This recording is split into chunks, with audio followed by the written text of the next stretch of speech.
God gave us minds to think, and for that reason I think it's good to sometimes stop and think. And that's what I'd like for us to do today.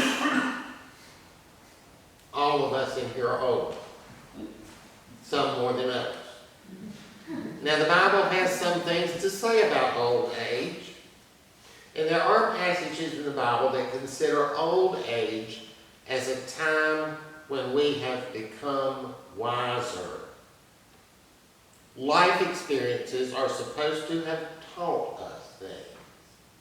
And so hopefully we enter old age wiser and with more understanding and more maturity than when we were young. One of the books of the Bible, the Old Testament book of Ecclesiastes, is based on that very premise. The writer of Ecclesiastes says that he has lived a long life, and as he has lived, he has paid attention to the things that he saw, the things that happened to him, and the things that went around him. In my opinion, the book of Ecclesiastes is one of the most interesting books in the Old Testament because he reaches conclusions based on the things he has observed in life.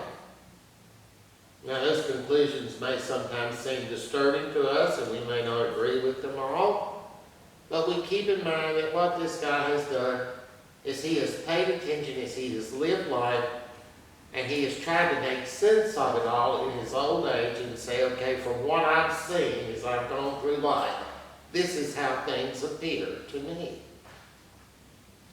I would encourage you sometime to sit down and read Ecclesiastes and keep that in mind, that that's what it is. It represents someone who has lived life, and they're sitting around thinking about it, trying to put it all together and come up with some kind of overall idea about how things work. Now, other parts of the Bible specifically speak of the wisdom gained with old age. From the book of Job, we hear, wisdom is with aged men, and with length of days is understanding. And so there's a sense that from a lifetime of experiences, we should gain wisdom and understanding. But that's not always the case, though. There are passages in the Bible that indicate that simply being old does not mean that you are wise and that you have understanding. The sense is that we have to make an effort.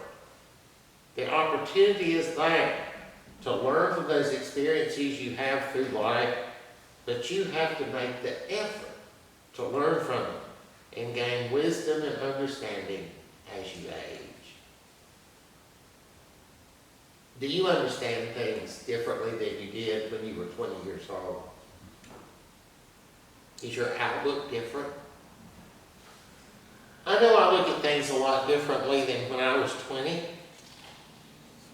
I was talking to a friend recently who is doing a career change, and he's in a school situation.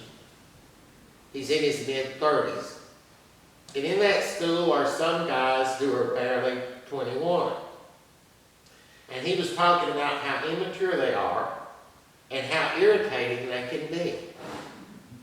And I said, well, you know, we were once 21 too. And I'm sure we were just as irritating and immature as they are. So there's at least some wisdom and understanding that comes with old age, even if we don't realize it. Are there things that you've done in your life and you look back on and think, oh gosh, I can't believe I did that? Now, I'm not talking about committing crimes or stuff like that. I'm just talking about the stupid stuff that everybody does. I cannot believe I did that. It's now sort of embarrassing to think that you did some of those things. Everybody does that when they're young.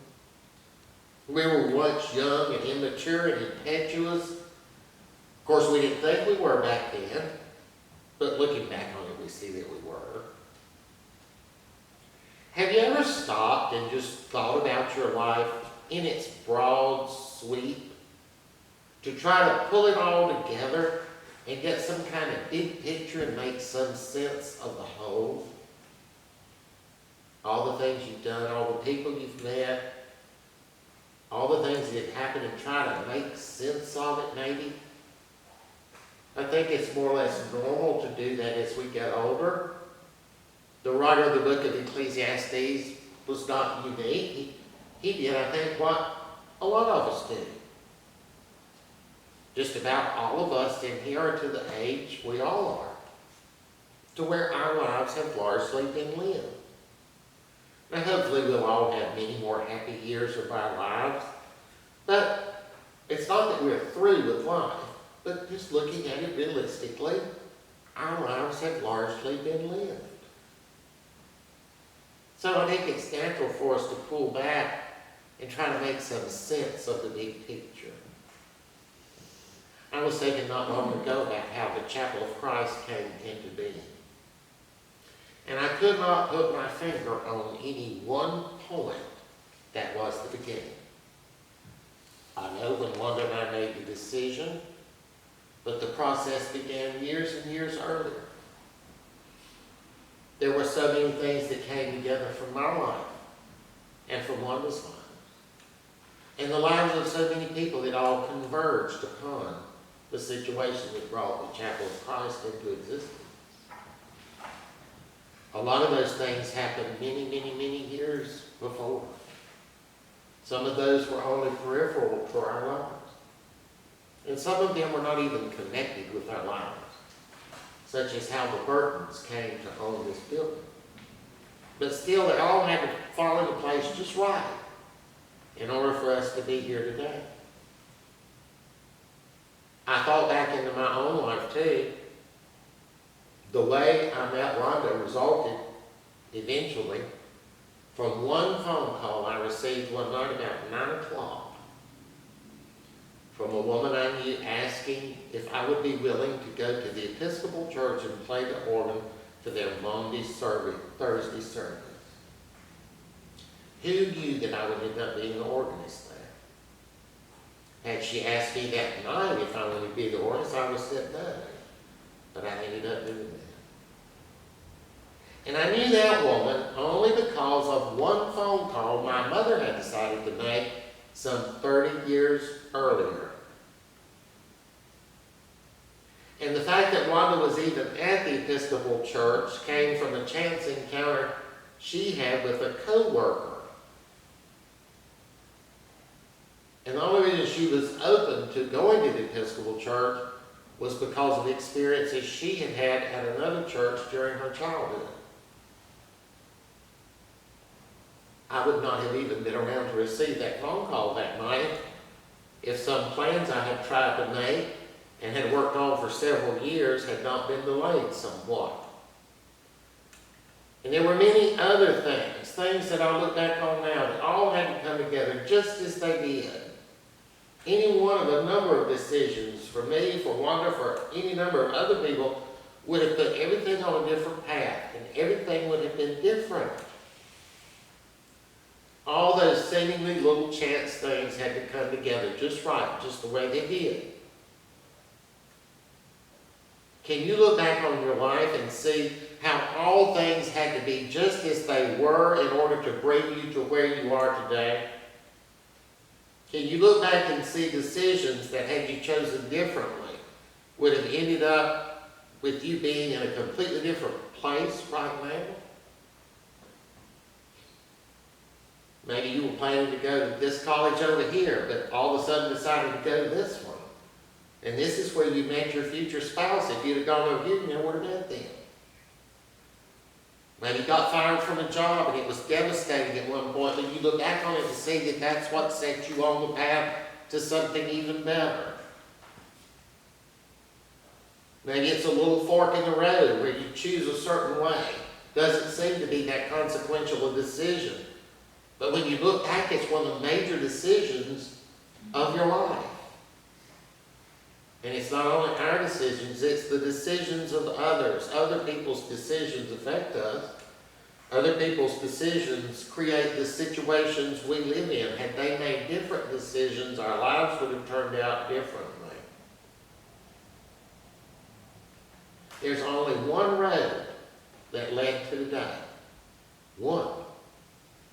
Only one road for everybody. Everything had to fall into place just as it did for a lot of different things in order for it today to be like it did. Think back on the people you've met in your life. I can think back on so many people I've met in my life, people who enriched my life and people I'm so thankful for.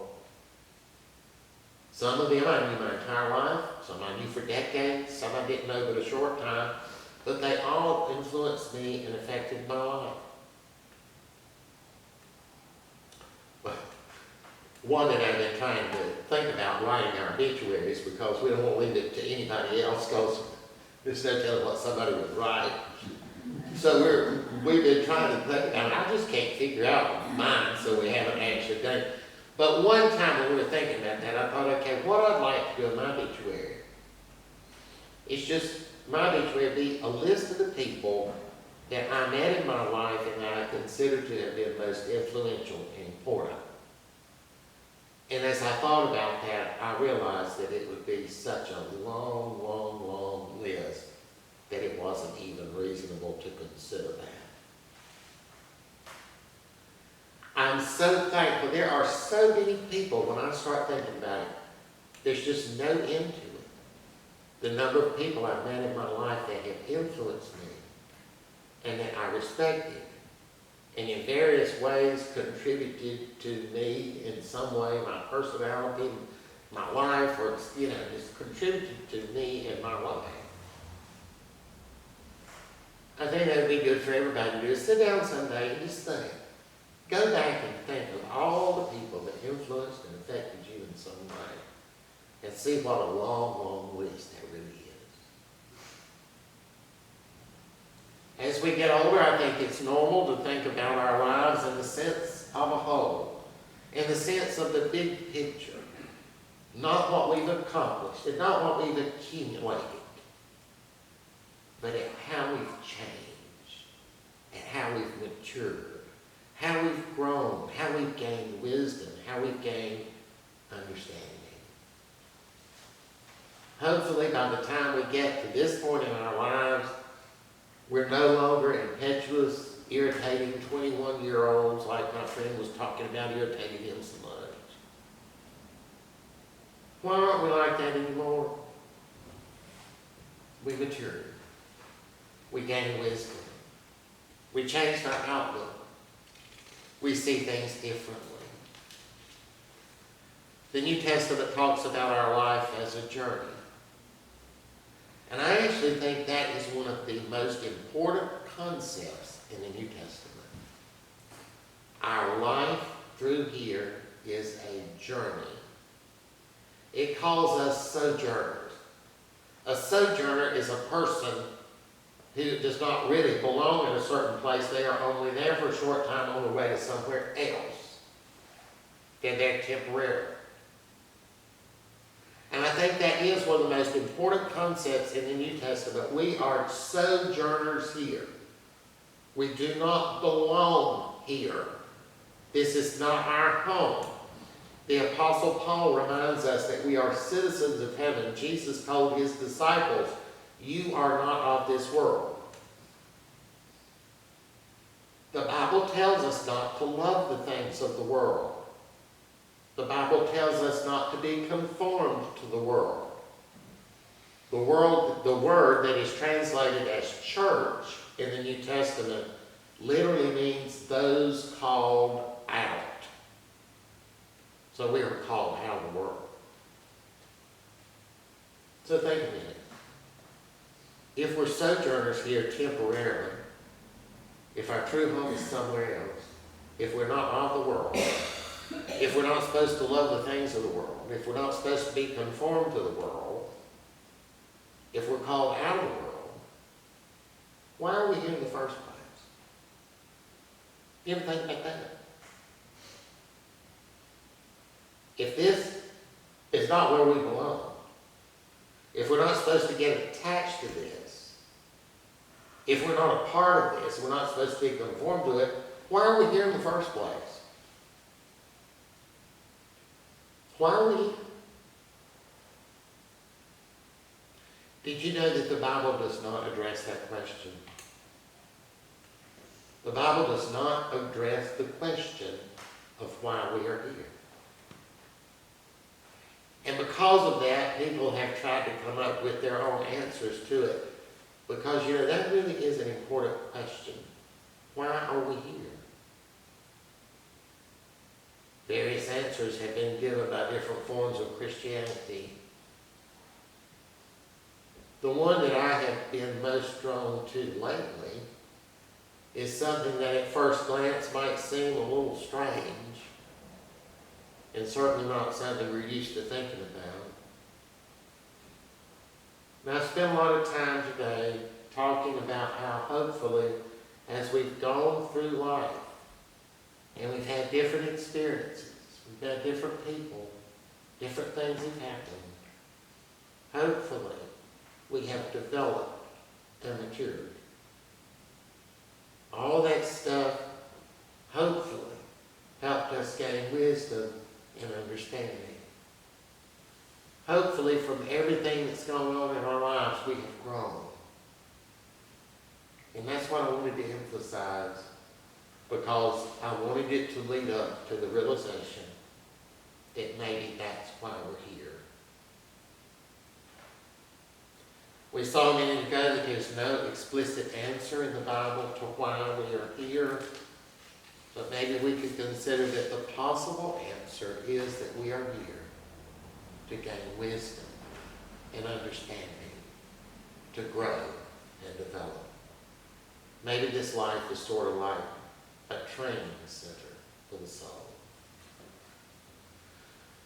I know this doesn't really make sense if we look at things the way we've probably always looked at them. And that is that we didn't exist until we were born. That's sort of what the understanding has been, that my existence started on May the 30th, 1958. If you want to go back, if you think it starts with the fertilization, it started 9 months from there. But we normally think of our lives starting at birth. There's nothing in the Bible that explicitly says that.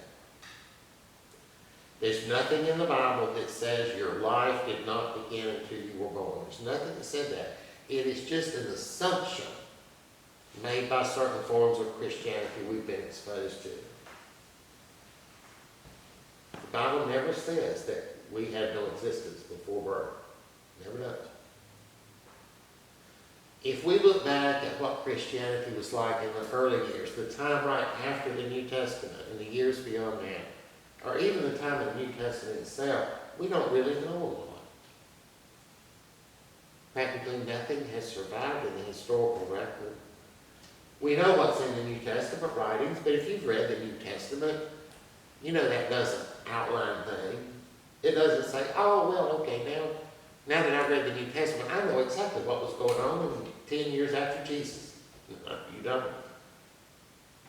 I remember when I first started seminary, the first thing we did, we had to take Greek all summer.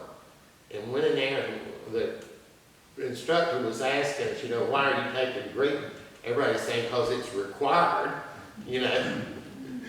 With this one girl, she spoke up and she said, I want to take Greek because I want to know what Paul really meant when he wrote those letters. And the instructor said, well, I hate to burst your bubble, but that's not going to help you much. So if you've read the New Testament, it doesn't explain things very well. That's why there's so many different versions of Christianity out there. That's why there's Baptists and Methodists and Episcopalians and Lutherans and Church of God and whatever else. It's because you can basically take the Bible and make whatever you want to out of it, depending on how you twist and turn it, which is what people do. What the New Testament really represents is just snippets, little tiny snippets of writings that come from early Christian sources, and there's so much that we do not know. From the years of Christianity immediately preceding the New Testament times, virtually nothing has survived. It's not until we get to about 100 years after Jesus that we find things begin surviving in the historical period. And those are very sketchy. And there are very, very few of them. Now we know that during that 100 years there was a lot of activity in Christianity about which we know nothing. And we don't even know if what survived is representative of what was majorly going on during that time. What I'm trying to say is that early Christianity in those first years may very well have been a lot different than what we think. Their beliefs and the beliefs that were popular at that time, that were held back then, may have been very different from the beliefs we inherited. Most people don't realize this, but the beliefs that we inherited didn't really become accepted until over 300 years after the time of Jesus. And that's longer than the United States has been a nation, if you want to put that in perspective. So that's how far from Jesus the belief that we have inherited came. Longer than the United States has been a country. Even though we don't really have a picture of what Christianity was like in those early years, snippets and hints have survived that might allow us to take a guess to one possible answer to the question why we are here. Maybe we're here on a journey. Maybe we're here to learn and grow, develop and mature, to gain wisdom and understanding. Maybe this time on earth is part of our development. You know, there are indications, just little snippets from those first years of Christianity that that was a major belief in ancient Christianity. I hope you'll spend some time this week thinking about how did you develop during the years of your life? How has your understanding of things changed? How has the way you look at things changed? How have you changed over the years? What lessons have you learned? How have you grown? Are you a different person today than you were when you were 20 years old? Are you wiser than the day you graduated from high school? Do you have more understanding of things than you did the day you graduated from college? The day you got married?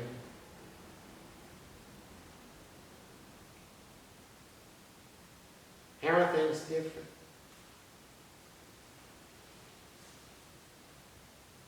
Maybe that was the point of it all.